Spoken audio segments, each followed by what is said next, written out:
Assalamualaikum warahmatullahi wabarakatuh. Alhamdulillahirrabbilalamin.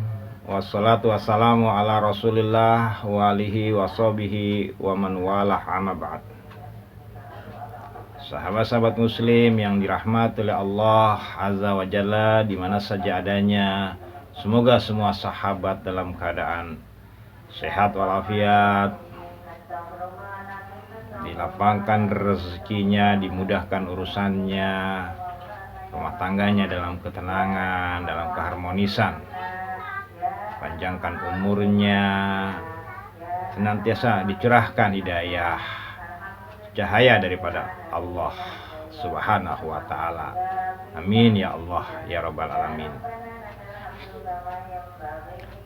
Sahabat-sahabat yang dirahmati oleh Allah Subhanahu wa ta'ala, dalam kesempatan ini saya ingin mengajak sahabat-sahabat yang ada di mana saja, yang dekat, yang jauh, baik sahabat pribadi ataupun sahabat melalui media sosial, sahabat-sahabat sesama muslim atau sebangsa atau sesama manusia.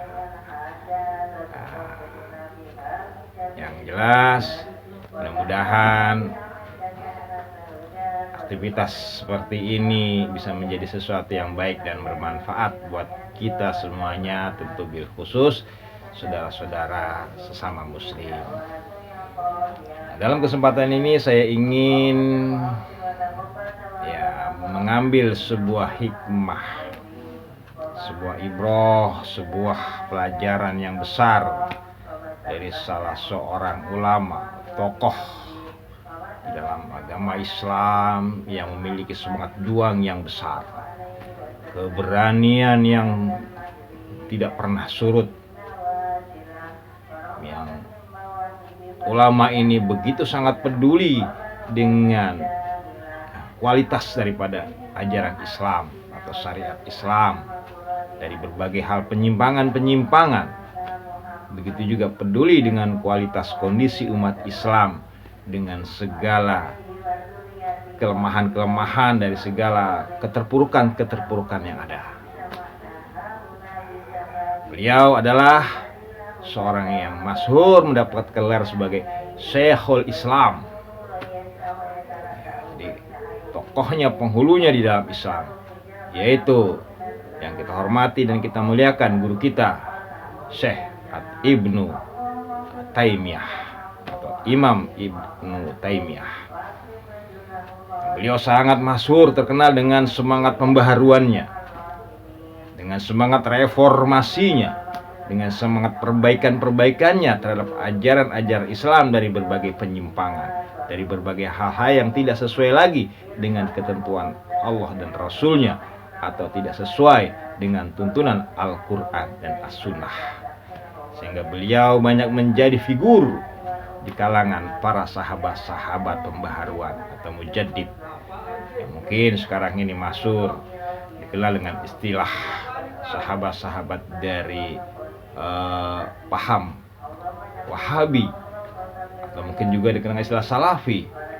Namun yang jelas adalah sosok Imam Ibnu Taimiyah adalah seorang hamba Allah, seorang ulama, seorang yang berjuang di jalan Allah, dan ternyata seorang yang sangat peduli dengan kajian yang khusus dikaji pula di dalam channel Kongyani ini, yaitu kajian tasawuf. Dan ternyata Ibnu Taimiyah, kalau kita selusuri, beliau juga orang yang bertasawuf. Tentu dalam versi yang beliau miliki, yaitu versi yang sifatnya membersihkan tasawuf dari ajaran-ajaran, cara-cara yang tidak sesuai dengan syariat Islam, sehingga bisa dikatakan sebagai pembaharu di dalam tasawuf pula. Nah, lebih jelas, mari sama-sama kita coba ungkapkan kisah beliau, sejarah beliau. Mudah-mudahan ini bermanfaat buat kita bersama, tentu bil khusus buat al-fakir yang sangat bodoh ini. Dan terima kasih kepada seluruh sahabat-sahabat yang sudah peduli, yang sudah mendoakan, berpartisipasi daripada tumbuh dan berkembangnya channel ini. Jazakumullah khairan khasiran wa khairul jaza. Imam Ibnu Taimiyah, beliau adalah ulama dan tokoh pembaruan Islam yang lahir di abad ke-12, tepatnya 22 Januari 1263 Masehi. Jadi beliau adalah seorang yang lahir di masa situasi Islam dalam keadaan terpuruk disebabkan karena penjajahan daripada bangsa Mongol yang berhasil mengalahkan kekuasaan atau kekhilafan Islam yang ada berpusat di Baghdad. Sehingga di saat itu situasi umat Islam dalam kondisi keterpurukan, dalam situasi ketidakstabilan, dalam situasi yang sangat tidak karuan. Sehingga ada satu banyak tumbuh dan berkembang berbagai macam pelajaran dan paham-paham di dalam Islam yang sudah mulai sangat jauh dari patokan ajaran agama Islam, yaitu Al-Quran dan As-Sunnah. Nah, beliau adalah seorang yang lahir dari keluarga para alim ulama, yang beliau lahir di kota Turki, yang dimana pada saat itu beliau pun juga hijrah disebabkan karena kondisi kota beliau pun sudah diduduki oleh pasukan Mongol, yang akhirnya dia hijrah ke Suriah atau Damaskus, yang itu juga bagian daripada kekuasaan Islam. Dan di sanalah beliau banyak belajar tentang Islam, dan beliau banyak mengambil pelajaran-pelajaran dari para tokoh-tokoh pembaharuan. Dan beliau seorang yang mengambil mazhab daripada mazhab Ahmad bin Hambal, atau masyhur terkenal dengan mazhab Hambali. Imam Ibnu Taimiyah ketika lahir diberi nama oleh ayahnya dengan nama Ahmad, dan ayah beliau bernama Abdul Halim, jadi Ahmad bin Abdul Halim. Kemudian beliau terkenal dengan nama leluhurnya Taimiyah. Jadi Ibnu Taimiyah menjadi nama yang masyhur di kemudian hari hingga saat ini. Yang beliau dari kecil sudah hafal Al-Quran, yang beliau sudah begitu sangat giat dan tekun belajar daripada ajaran-ajaran Islam. Begitu sangat mencintai dengan Islam, begitu sangat peduli dengan ajaran Islam dan kondisi umat Islam yang saat itu banyak mengalami berbagai macam problematik penindasan, sehingga kepedulian, keberanian, dan ketegasan beliau di dalam membela ajaran Islam serta membela kebenaran serta memperjuangkan daripada nasib kaum muslimin dalam kebenaran begitu sangat besar, wahai sahabat-sahabat. Jadi seorang mujahid yang betul-betul istiqomah, yang betul-betul sajaah, ya, seorang ulama yang kuli haqqon walau kana muram, bagaimana yang disabdakan dan dikatakan ya hak walaupun itu pahit karena tidak enak menyampaikan dan yang mendengarnya, atau akibat yang terkandung di dalamnya. Dan itu beliau tempuh, beliau begitu sangat gigih dan istiqomah sehingga tercatat beliau hampir 8 kali ditahan, dimasukkan ke dalam penjara oleh penguasa yang itu masih beragama Islam atau bahkan berlandaskan kepada syariat-syariat Islam. Bayangkan wahai sahabat. 8 kali dia ditahan oleh penguasa yang masih berlandaskan kepada Islam. Begitu sangat gigihnya beliau, sangat istiqomahnya sampai mengakhiri hayatnya, wahai sahabat. Dihabiskan umurnya di dalam penjara karena disebabkan beliau menyampaikan kebenaran yang pada saat itu sudah banyak bercampur dengan bid'ah, khurafat dan kebatilan, wahai sahabat-sahabat yang dirahmati Allah Azza wa Jalla. Ini yang harus kita jadikan sebuah apresiasi, sebuah tanzim, sebuah hikmat. Dia rela menghadapi derita, padahal dia seorang ulama yang dia bisa hidup dengan kesenangan, tapi dia mengambil jalan oposisi, menentang para ulama-ulama yang lainnya yang sudah berpihak atau menjilat kepada penguasa. Nauzubillah, summa nauzubillah misalnya. Tapi beliau mengambil tetap sebagai seorang warasatul anbiya, meneruskan tanggung jawab Nabi untuk menyampaikan kebenaran dan berbicara tegas tentang kebenaran, walaupun harus menghadapi berbagai macam tantangan, fitnah, berbagai macam cacian, hinaan, permusuhan dari sesama tokoh-tokoh agama Islam, wahai sahabat. Dan beliau seorang yang kalau seandainya ingin mencari dunia, maka dunia sudah ada di dua telapak tangannya, bahkan di telapak kakinya, wahai sahabat. Arti begitu mudahnya dunia akan menghampirinya karena kealiman beliau, karena ketinggian ilmu beliau yang dianugerahkan Allah kepada beliau, yang dia jaga betul-betul, dan dia rela harus menghadapi sebuah ujian, fitnah yang pada zaman itu Islam dalam keadaan terporak-porandakan karena disebabkan kekalahan daripada pasukan Mongol saat itu, wahai sahabat-sahabat.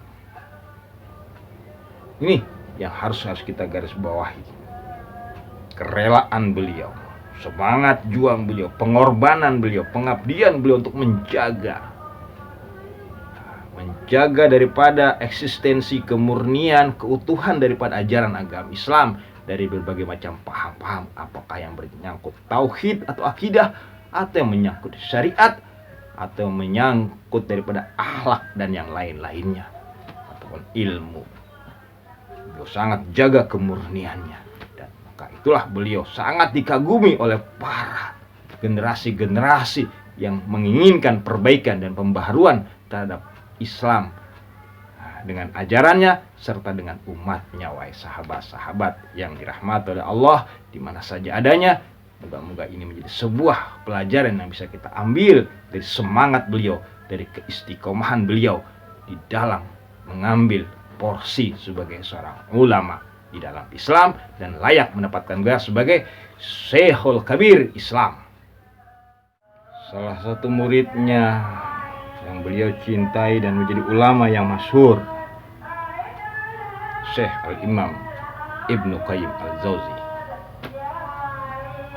adalah seorang murid yang meneruskan posisi keulamaan beliau dan banyak mencatat pelajaran-pelajaran yang beliau sampaikan, yang begitu sangat beliau kagumi sang guru yang begitu sangat gagah berani, wahai sahabat. Masya Allah, yang rela berkali-kali masuk dalam tahanan sampai penguasa tidak mengizinkan dia untuk membawa pena dan tinta serta kertasnya, wahai sahabat. Ini perjuangan ulama kita di abad 12 yang akhirnya diwafatkan pada abad ke-13, tepatnya 1328. Wahai sahabat, di dalam penjara istana Damaskus, bayangkan, yang dia tetap nulis itu disampaikan kepada seluruh sahabat-sahabatnya. Masya Allah, begitu gigihnya, bahkan dia rela untuk tidak berkeluarga, wahai sahabat. Demikian kokoh. Kita harus hormat kepada beliau. Kalau memang banyak pemikiran-pemikiran beliau yang sangat bertolak belakang, yang tidak bersama dengan pemikiran-pemikiran kita dan tokoh-tokoh atau guru-guru kita yang lainnya, tetapi kita tetap harus hormat dalam perbedaan, dan kita akui dia benar-benar adalah pejuang sejati, pejuang Allah Azza wa Jalla, mujahidnya Allah Azza wa Jalla yang membela daripada kemurnian ajaran-ajaran Islam. Sahabat-sahabat yang dirahmati Allah, ini perlu untuk saya sampaikan biar kita punya barometer, biar kita juga punya ukhuwah. Boleh kita berbeda, karena Ibnu Taimiyah salah seorang yang begitu gigih memerangi, ya, atau gigih untuk menolak, menentang, atau mengkritik daripada ajaran-ajaran tasawuf yang sudah keluar dan menyimpang dari syariat atau dari ajaran agama Islam. Bayangkan coba, yang beliau terkenal dengan kegigihannya itu. Tapi tetap beliau adalah seorang muslim sejati, pejuang sejati, walau memiliki sebuah sudut pandang yang berbeda. Hal itu wajar terjadi, sebagaimana di zaman sahabat Rasulullah SAW. Perbedaan Ali dengan Muawiyah yang dua-duanya sama-sama sahabat, pasti ada benar dan salah di antara keduanya. Akan tetapi tetap yang benar adalah tetap tidak menolak, tetap mengakui bahwa kedua-duanya adalah sahabat Rasulullah SAW. Fatimah dengan Abu Bakar Siddiq mengalami perbedaan masalah hukum-hukum waris yang begitu sangat tajam dan keras, tetap mereka adalah sahabat dan putrinya Rasulullah SAW. Tidak dinafikan, tetap dijaga ukhuwahnya, walau mereka sering berdebat dengan sengitnya, bahkan saling menjatuhkan, bahkan saling memberikan sebuah kesimpulan-kesimpulan yang sangat keras dan tajam. Begitu juga Ibnu Taimiyah yang terkenal dengan ekstrimnya dalam pemikiran-pemikiran terhadap ajaran-ajaran yang menyimpang, terutama sekali di dalam ajaran-ajaran yang terkembang di dalam tasawuf. Akan tetapi bukan berarti Ibnu Taimiyah orang yang tidak bertasawuf. Ini juga harus perlu dijelaskan.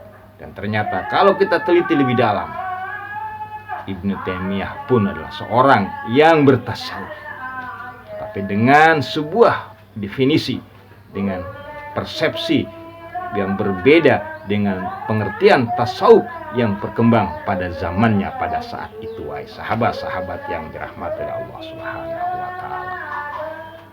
Dengan satu bukti banyaknya karya-karya beliau yang membahas tentang tasawuf. Walaupun di dalamnya banyak mengkritik tasawuf-tasawuf yang berkembang pada zaman itu, tapi juga banyak mengakui beberapa ajaran-ajaran yang ada di dalam tasawuf bahwa itu merupakan ajaran-ajaran yang sesuai dengan syariat Islam yang beliau pahami. Wahai sahabat-sahabat yang dirahmati oleh Allah, sehingga beliau banyak membuat karya-karya tulis atau kitab yang membahas tentang tasawuf.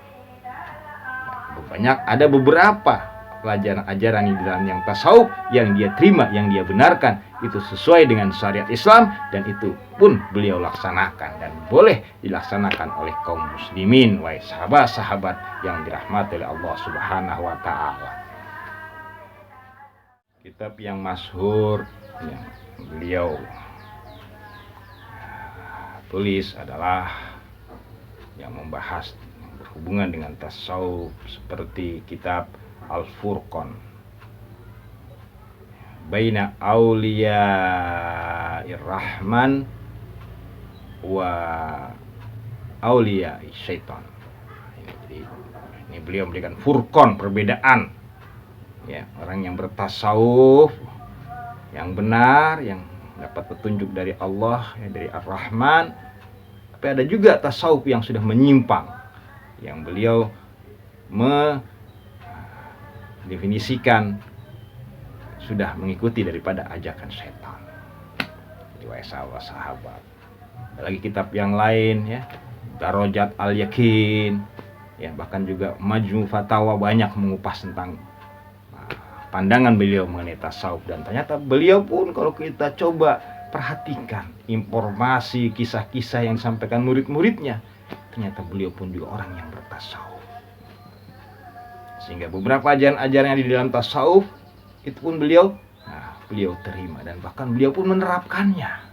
Wahai sahabat-sahabat, seperti ya di dalam ya tentang pelajaran tentang salik ya, suluk ya, proses orang untuk mendekatkan diri kepada Allah atau berjalan dalam perjalanan spiritual untuk lebih ya, mengenal kepada Allah, itu pun dia sampaikan.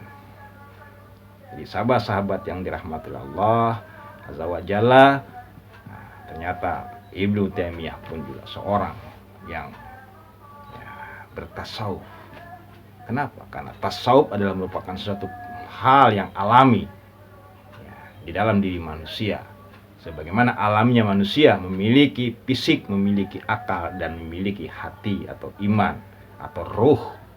Perjalanan tasawuf adalah perjalanan ya, dari fisik kemudian hingga ke akal, hingga ke dalam ruh, hingga menemukan hakikatnya kebenaran, hakikatnya daripada keyakinan yang semuanya bersumber kepada Allah Azza wa Jalla, yang itu menjadi patokan dalam keimanan, dalam keyakinan kita di dalam Islam, yang semuanya tentu diletakkan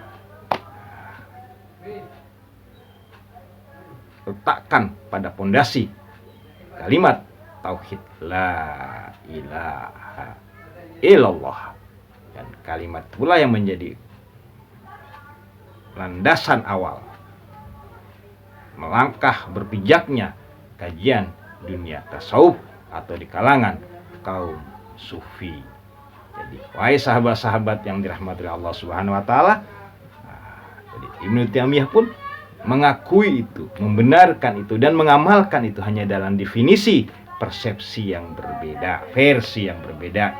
Beliau lebih tidak suka menggunakan kata sufi, tapi lebih suka dengan menggunakan dengan kata fuqara atau juhad ya.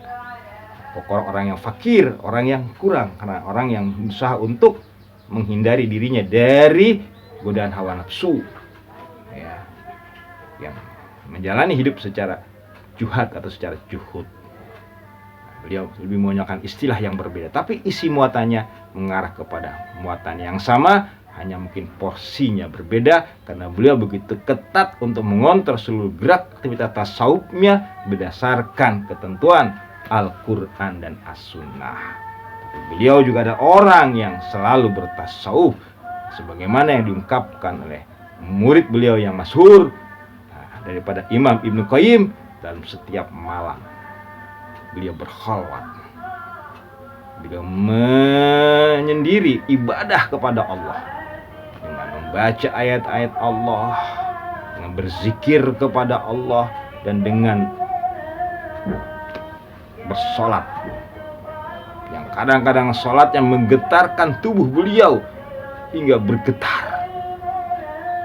Inilah situasi proses spiritual yang terjadi ketika Imam Ibnu Taimiyah mendekatkan diri kepada Allah Subhanahu wa taala, dan disaksikan oleh muridnya yang beliau cintai yang masyhur, Ibnu Qayyim. Sahabat-sahabat yang dirahmati oleh Allah Subhanahu wa taala, sungguh sangat ketat, sangat hati-hati dan sangat teliti Al-Imam Ibnu Taimiyah di dalam menerapkan tasawuf buat dirinya, dan sangat hati-hati dalam menyampaikan kepada umat. Inilah salah satu gambaran sosok Ibnu Taimiyah yang begitu sangat agung, yang sangat mulia, yang sangat baik. Wahai sahabat-sahabat, semoga Allah merahmati beliau. Amin ya Allah ya Rabbal. Bahkan di dalam kitab Madaris Salikin yang disampaikan oleh Ibnu Qayyim menjelaskan bagaimana Syekh Imam Ibnu Taimiyah mengajarkan kita untuk selalu berzikir kepada Allah, terutama sekali setelah habis subuh. Ya, sholat subuh kemudian menjelang waktunya waktu subuh, dengan membaca daripada zikir sebagai berikut: Ya Hayyu Ya Qayyum, La ilaha illa anta birahmatika astaghiitsu, yang artinya, ya wahai yang maha hidup, yang maha berdiri sendiri, tidak ada Tuhan kecuali Engkau, dengan rahmat Engkau aghiitsu, sucikan, bersihkan aku 40 kali. Maka Allah akan membersihkan hati kita, menerangi hati kita, memberi cahaya kepada hati kita. Jadi ini di dalam kitab Madarik Salikin. Artinya Syekh Imam Ibnu Taimiyah pun mengajarkan sebuah zikir, yang zikir itu tidak ada keterangan di dalam hadisnya harus dibaca sebanyak 40 kali di saat menjelang subuh. Ini artinya istihad-istihad yang seperti ini tidaklah membuat seseorang menjadi sesuatu yang bid'ah atau keluar dari tuntunan-tuntunan ajaran-ajaran Islam yang murni, yang sesungguhnya, yang sahih. Jadi sahabat-sahabat yang dirahmati oleh Allah Subhanahu wa taala, jadi walau begitu kerasnya beliau mengikis berbagai macam bid'ah, khurafat, ya, penyimpangan-penyimpangan yang ada di dalam Islam, ya, khususnya juga di dalam tasawuf yang begitu sangat berkembang dengan tarekatnya, yang beliau tidak setuju dengan perkembangan pola tarekat itu. Jadi isi pelajaran tasawufnya beberapa bagian utama sangat dia benarkan dan bahkan beliau mengamalkan, tapi yang lain-lain tetap menjadi bahan pertimbangan beliau untuk selalu dikontrol, dijaga agar tidak keluar dari akidah Islam dan syariat Islam. Nah, itu. Dan ini harus kita apresiasi sebagai sebuah ketulusan hati, kesungguh-sungguhan hati menjaga nilai-nilai ajaran Islam. Karena yang namanya penyimpangan, ya, tidak hanya terjadi di dalam akidah, tidak terjadi hanya di dalam syariat dan akhlak, bahkan di dalam khilafah kekuasaan, bahkan di dalam kajian tasawuf, kajian rohani, khusus spiritual, khusus pendalaman kepada pengenalan dan pendekatan kepada Allah pun banyak terjadi penyimpangan, dan itu tidak kita nafikan. Karena memang demikianlah tekad iblis akan masuk ke segala penjuru arah. Di mana saja setiap ada hamba yang ingin mengarah kepada Allah, beribadah kepada Allah, menegakkan syariat-syariat Allah, akhlak-akhlak Allah, ketentuan hukum-hukum Allah, pasti setan akan mengganggunya. Jadi sahabat-sahabat, tentu hal seperti ini bisa kita pahami bersama, dan kesungguhan beliau menjaga kemurnian itulah yang sangat kita apresiasi daripada guru kita, daripada tokoh kita, ulama kita, yaitu Tuan Guru Syekh Ibnu Taimiyah rahimahullah. Jadi sahabat-sahabat yang dirahmati Allah Subhanahu wa taala, ini sebuah sedikit akan kekaguman kepada beliau sebagai seorang, ya, pendahulu kita yang peduli dengan nama baik. Karena kalau terjadi penyimpangan yang terus, itu akan yang rusak adalah agama kita. Ya, tentu yang akan mendapatkan dampak kepada kita umatnya. Jadi maksud baik inilah yang sangat berharga. Tapi tetap sebagai manusia, tetap manusia, punya kelemahan dan punya kekurangan. Dan itu beliau sadari dengan sikap beliau yang selalu kooperatif, yang selalu terbuka dengan setiap orang-orang, tokoh-tokoh, ulama-ulama yang berbeda dengan beliau, berseberangan dengan beliau. Sehingga pernah ketika beliau mendengar ada seseorang yang tokoh yang sangat kontra, sangat memusuhi beliau, mendengar kabar ketika itu mendengar kabar telah meninggal yang disampaikan oleh Imam Ibnu Qayyim dengan pandangan yang agak merendah, maka Ibnu Taimiyah langsung memalingkan wajahnya dan memberikan nasihat, teguran kepada muridnya bahwasanya dia adalah saudara kita sesama muslim. Dan dibuktikan Ibnu Taimiyah datang berziarah, bertakziah ke keluarga daripada ulama tersebut dan memberikan hiburan kepada keluarga tersebut dengan kalimat, janganlah engkau bersedih, sungguhnya masih ada saudara-saudara, teman-teman daripada almarhum, dan jika engkau perlu apa sesuatu, anggaplah kami pengganti almarhum. Subhanallah walhamdulillah wala ilaha illallah wallahu akbar. Jadi sahabat-sahabat yang dirahmati oleh Allah, sangat mengagumkan guru kita, tokoh kita, ulama kita yang masyhur, Imam Ibnu Taimiyah. Kita memiliki kepribadian bagaimana seorang sufi, pun dia tidak mengkultuskan tentang sufi. Itu banyak hal-hal yang ada di dalam tasawuf yang dia kritik, ya, yang tidak sesuai dengan sudut pandang beliau. Jiwa beliau adalah jiwa seorang yang tasawuf. Walaupun banyak tokoh-tokoh ulama yang kontra dengan beliau, baik dari sisi pemahaman, keilmuan, baik dari kepentingan, ya, karena dekatnya dengan penguasa, dia selalu mendoakan mereka walaupun mereka itu berlawanan. Ini dikisahkan dari para murid-muridnya, ya. Artinya adalah Imam Ibnu Qayyim, ya, beliau menyampaikan, selalu mendoakan kaum muslimin. Beliau sangat peduli dengan semuanya itu. Seperti itu. Walaupun beliau berada, ya, dizolimi, ya, dilakukan, ya, beliau tetap selalu, ya, bersikap baik secara pribadi, secara ukhuwah Islamiyah, baik dengan penguasa yang telah memperlakukannya dengan zalim atau tidak baik. Jadi sahabat-sahabat. Nah, beberapa hal nih, perbedaan-perbedaan yang sangat tajam dalam pemikiran, pandangan Imam Ibnu Taimiyah, ya, terhadap apa yang ada di dalam ajaran-ajaran, paham-paham yang ada di dalam tasawuf, ya. Dan itu, ya, silakan saja, ya, sah-sah saja. Itu karena setiap seorang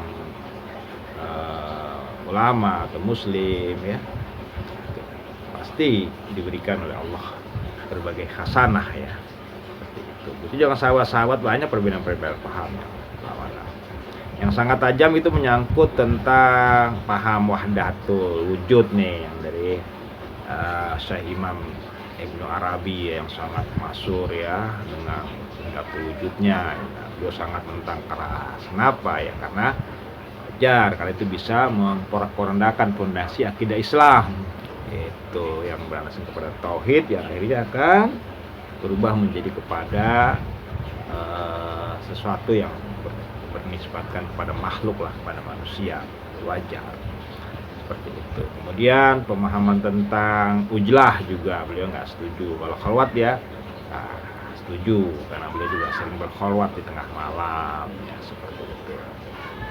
Nah, kemudian jadi ujlah dia nggak setuju karena memang pada saat itu ekonomi umat Islam lagi dalam keadaan, ya, porak-poranda, karena baru saja habis kalah, ya, perang lawan dijajah dengan bangsa Mongol, ya. Jadi ekonomi sangat sulit. Jadi dengan berujlah itu membuat kaum muslimin menjadi semakin lebih sulit ekonominya, seperti itu.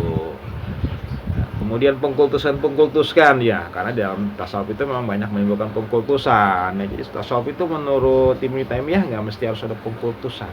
Itu pendalaman hati seseorang, dan itu memang seharusnya seseorang harus mendekatkan diri kepada Allah. Karena begitu pula yang diajarkan beliau, ya, untuk selalu dekat berzikir kepada Allah, tetapi harus dijaga jangan menyimpang keluar dari syariat. Itu yang sangat beliau jaga. Bukan beliau menentang proses seseorang mendekatkan diri kepada Allah, tetap, nah, itu yang beliau tentang itu pengkultusannya, seperti itu. Sehingga tidak mesti harus diberi nama tasawuf dan sebagainya, gitu. Tetapi dengan perkembangan zaman pada saat itu memang lagi sedang semarak ya, pertumbuhan tasawuf karena tekanan situasi keadaan ya.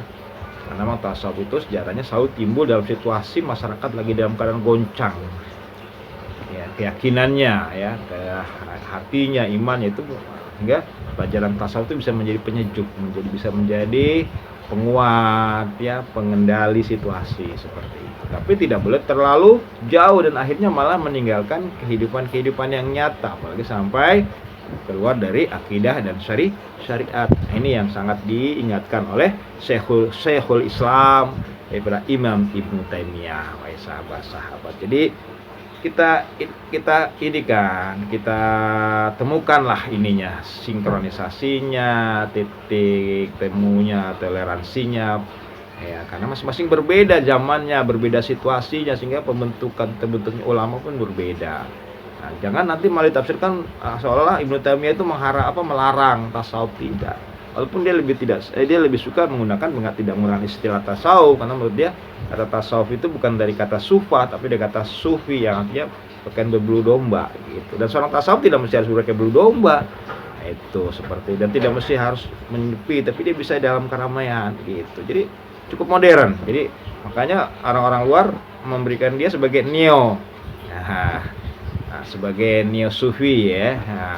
Jadi pembaharu atau generasi baru dalam sufi ya. Itu sangat bagus menurut saya di zaman itu. Itu di zaman sekarang beda lagi nih. Kita zaman sekarang nih, masya Allah, dibilang zamannya berantakan ya, maju canggih, tapi kenyataannya ekonomi umat Islam mayoritas merosot ya. Artinya negara-negara yang mayoritas Islam itu ekonominya rendah dibandingkan negara-negara yang non Islam gitu, seperti itu. Apalagi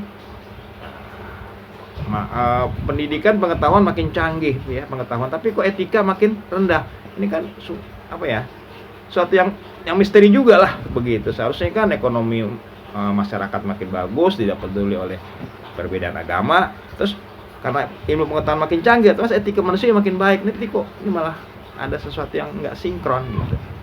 Nah, jadi inilah wahai sahabat-sahabat ya, kita diminta untuk lebih jeli, kita lebih lagi menimbang semuanya, mensinkronkan semuanya, dan mengambil hikmah yang terbaik yang ada di dalamnya. Dari semua perbedaan-perbedaan tersebut, keterbatasan yang ada sebagai penutup daripada kajian atau kupasan kita yang saat ini melihat bagaimana pandangan ya guru besar Syekhul Islam Ibnu Taimiyah ya, yang begitu sangat masyhur ya dengan sikap-sikapnya yang kontra, sikapnya yang tegas terhadap ajaran Islam, bersyarat Islam, yang pandangannya terhadap tasawuf. Ternyata yang beliau soroti adalah pandangan tasawuf yang sudah keluar jauh dari syariat atau dari ajaran Islam, baik akidah, syariat ataupun akhlak, seperti itu. Itu yang harus kita garis bawahi. Menurut sudut pandang beliau seperti itu. Dan mungkin saya juga menambahkan ya, memang semestinya tasawuf itu proses-proses empirik batiniahnya tidak untuk dipublikasikan, tidak untuk disiarkan, apalagi untuk dimasyarakatkan, karena itu pengalaman pribadi, jadi nggak mesti harus dipublikasikan ya, ditampilkan, siarkan. Ini satu hal yang agak keluar ya, itu seperti itu. Karena itu kita lihat Ibnu Taimiyah sendiri pun ketika dia dalam kholwatnya, dia juga mengalami proses-proses sama lah semua manusia, tergantung petunjuk dari Allah. Mungkin saja dia orang yang sudah bermakrifat, cuma dia nggak mengungkapkannya ya, tidak mengajarkannya. Karena itu amalan pribadi, karena itu kualitas pribadi yang tidak wajib untuk diajarkan. Itu seperti itu menurut daripada Ibnu Taimiyah, seperti itu. Dengan kesabaran beliau menghadapi tantangan, bertahan di dalam penjara, sama seperti gua itu, masya Allah. Itu kalau orang yang nggak dekat dengan Allah ya. Lebih jelas lagi di dalam kitab As-Sufiyah wal Fuqara, di sana dijelaskan tentang bagaimana masalah zikir ya. Sedangkan zikir kan satu syarat amalan daripada tasawuf ya. Jadi salah satu jalan atau tarekatnya dalam jalan cara metode untuk bisa menuju kepada perjalanan tasawuf atau di dalam ilmu tasawuf itu harus dengan zikir ya, seperti itu. Imam Ibnu Taimiyah itu di dalam kitab As-Sufiyah wal Fuqara juga mengajarkan tentang zikir itu. Cuma zikirnya beliau itu ya dalam setiap aktivitas gitu. Jadi ya bisa dibilang tarekatnya Ibnu Taimiyah itu ya berzikir dalam setiap aktivitas, dalam setiap kala, dalam setiap keadaan ya, dan tidak perlu harus berujlah dan tidak perlu harus berpakaian seperti suf ya, seorang yang ya khusus lah gimana, tidak perlu. Itu tarekat. Menurut saya itu tarekatnya Ibnu Taimiyah seperti itu, dan sesuai dengan kondisi keadaannya yang tetap selalu berjuang mengatasi situasi dan keadaan dan tetap selalu menerusi jalan-jalan salik ya, suluk. Dia juga mengajarkan salik ya untuk menempuh jalan untuk lebih dekat ya, lebih dalam batiniahnya, rohanianya, spiritualnya kepada Allah Subhanahu wa taala. Dan ujungnya tentu ujungnya salik itu ya pasti ma'rifatullah seperti itu, tapi tidak mesti harus diinformasikan apalagi disiarkan seperti itu. Nah, tingkatan-tingkatan ma'rifatullah nanti bermacam-macam seperti itu. Ada yang seperti yang Ibnu Arabi, tapi ketika diungkapkan itu menjadi suatu permasalahan ya, kan nanti berlawanan dengan adat-adat ketentuan di dalam syariat. Makanya perlu ditegaskan itu bahwasanya yang namanya salik, tarekat itu tidak akan menyalahi syariat, tidak akan merendahkan syariat, tidak akan menentang syariat, tidak akan merusak syariat, atau sama artinya tidak akan mungkin tidak bersyariat seperti itu. Dan syariat yang betul-betul karena Allah juga tidak akan mungkin menghalangi, melarang orang yang sedang bertarikat. Nah, jadi antara salik dan tarekat ini ya antara jasad dengan ruh saling bekerja sama. Gak mungkin ada jasad ini bisa bergerak tanpa ruh, dan ruh juga gak akan berfungsi kalau gak ada jasad. Itulah ibaratnya antara syariat ya dengan tarekat, antara ajaran-ajaran Islam dengan suluk itu adalah satu bagian yang tidak terpisah-pisahkan seperti itu. Nah, kalau benar jalannya, benar syariatnya, benar tarekatnya, mereka akan berseiringan dengan harmoni. Kalau sudah ada, oh berarti ada yang salah, entah di syariatnya kah pemahaman syariatnya, entahkah di pengamalan tarekatnya. Ini wahai sahabat, ini mungkin makna yang dipesankan oleh guru besar Syekhul Islam Imam Ibnu Taimiyah pada kaum muslimin di zamannya. Zaman sekarang beda. Seperti yang zaman itu tasawuf begitu sangat euforia lah. Euforia dengan tarekatnya sebagainya, itu sangat euforia. Sehingga banyak menimbulkan hal-hal yang berlebih-lebihan, lagoh ya, bahkan mengarah kepada bid'ah sebagainya secara kadar syariat. Jadi ya bisa merusaklah nilai kemudian daripada ajaran agama Islam, wahai sahabat-sahabat yang dirahmati Allah Subhanahu wa taala. Mungkin ini yang perlu saya sampaikan sebagai sebuah kesimpulan daripada pengupasan daripada tasawufnya daripada Imam Ibnu Taimiyah rahimahullah. Zakarah atau tausiah ya, nasabah kita ya, saling mengingatkan kita ini dengan apa yang diungkapkan Ibnu Taimiyah. Imam mengungkapkan, jikalau aku dalam sebuah kebingungan, kebuntuan dari suatu persoalan atau perkara yang aku tidak tahu kebenarannya. Ini pelajaran yang disampaikan oleh Al-Imam. Jadi ketika beliau dalam keadaan bingung ini memutuskan benar salahnya bagaimana dalam satu perkara, satu hal, satu masalah, satu urusan, satu hukum ya, maka aku beristighfar, mohon ampun kepada Allah Azza wa Jalla 1000 kali lebih, sampai Allah memberikan ketenangan dan bahkan petunjuk dari setiap persoalan atau jawaban dari keadaan. Jadi sahabat-sahabat yang dirahmati Allah Subhanahu wa taala, jadi beliau seorang yang sangat sufistik atau sangat sufisme atau sangat rohani, karena tasawuf sufistik menyangkut rohani, pembinaan hati kita ya, seperti itu, pembinaan hati kita baik, dan tidak perlu dengan patokan-patokan istilah itu. Yang penting setiap orang yang betul-betul berjalan dalam kerohanian, salik, suluk, itu pasti akan menemukan, mau dipakai istilah ataupun tidak. Istilah itu hanyalah dibutuhkan untuk pengembangan pembendaraan konsep ilmu pengetahuan. Itu juga dibutuhkan untuk dalam rangka petunjuk pelaksanaan. Tetapi inti dari semuanya bukan ada di konsep semuanya itu, tapi bagaimana proses kita dalam menjalaninya. Ketika kita menjalani hal-hal yang sangat tidak berkesesuaian dengan syariat, maka Ibnu Taimiyah tidak menyetujuinya kalau itu kita siarkan atau kita publikasikan, kita sampaikan, seperti itu intinya. Cukuplah kita yang menikmatinya, cukuplah kita yang menjalaninya. Mungkin disampaikan kepada hanya murid-murid khusus ya, yang itu pun juga menyaksikan karena tanzim dan baktinya dia seperti itu. Sahabat-sahabat yang dirahmati Allah. Jadi nggak perlu atributnya, wah pakaiannya harus begini, namanya harus begini, nggak perlu. Ya, tetap kalau mau yang dibuat atribut, dibuat simbol-simbol, pertimbangkanlah sesuai dengan ketentuan Allah dan Rasulnya, dengan Al-Quran, dengan hadis-hadis yang sahih. Wahai sahabat-sahabat yang dirahmati oleh Allah Subhanahu wa ta'ala. Tentu semuanya Allah alam bisawab. Kekurangan pasti banyak. Al-Fakir mohon bukakan pintu maaf yang seluas-luasnya. Juga mohon maaf kepada Syekhuna, Syekh Islam ya, Imam Ibnu Taimiyah ya, rahimahullah.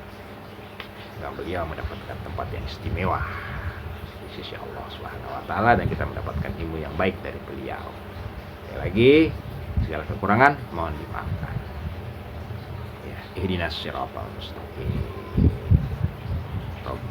Rabbana zidna ilman warzuqna fahman. Ilahina anta maksudina warido kamatlubina wa'tina mahabbatak wa ma'rifatak. Amin ya Allah. Rabbana atina fid dunya hasanah wa fil akhirati hasanah wa qina adzabannar. Ila liqa ma'asallamah. Terima kasih atas perhatiannya. Semoga Allah membalas dengan balasannya lebih baik lagi. Akhiru kalimah wa billahi taufik wa hidayah. Wassalamualaikum warahmatullahi wabarakatuh. Alhamdulillah.